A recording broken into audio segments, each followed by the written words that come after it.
Hi friends, అందరు నమస్తే. Chevella bus ప్రమాదంలో 19 మంది చనిపోయారు. కొందరు 20 మంది అంటున్నారు, కొందరు 19 మంది అంటున్నారు, కొందరు 23 మంది అంటున్నారు. అది క్లారిటీ రావట్లేదు. ప్రభుత్వం స్పష్టం చేస్తుందా లేదా, లేకపోతే ఈ కార్యక్రమం ఇలాంటి సంఘటనలు జరుగుతూ ఉంటాయి మన ఆంధ్ర తెలంగాణ రాష్ట్రంలో. కానీ ఇంట్లో చాలా బాధాకరమైన విషయం అండి. ఎందుకంటే ముగ్గురు యువతులు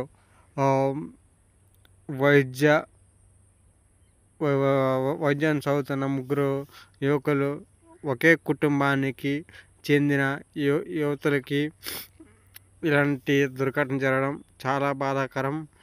అలాగే మన ఛానల్ తరపు నుంచి ప్రగాఢ సానుభూతి కూడా తెలుపుతున్నాము. ఈ 19 మందికి కూడా మన ప్రగాఢ సానుభూతి మన ఛానల్ తరపు నుంచి తెలుపుతున్నాను. అదే చేవెళ్ళ బస్సు ప్రమాదంలో ఒక టిప్పర్ వస్తుంది. అటు నుంచి చేవెళ్ళ నుంచి హైదరాబాద్కు వచ్చిన తెలంగాణ ఆర్టీసీ బస్సు, అది ఎక్స్ప్రెస్ బస్సు కాబట్టి ఉదయం 6:10 ఆ టైంలో ఈ యాక్సిడెంట్ జరిగింది. దాదాపుగా 25 మంది మృతి చెందినట్లు మనకి అందుతున్న సమాచారం. ఈ వీడియో మీకు నచ్చితే లైక్ చేయండి. ఇలాంటి యాక్సిడెంట్ జరగకుండా ప్రభుత్వం తక్షణమే చర్యలు తీసుకోవాలి. ఈ వీడియో నచ్చితే లైక్ చేయండి, షేర్ చేయండి. ఇలాంటి ఇన్ఫర్మేషన్ కావాలంటే మన ఛానల్ని ఫాలో కండి. Thank you.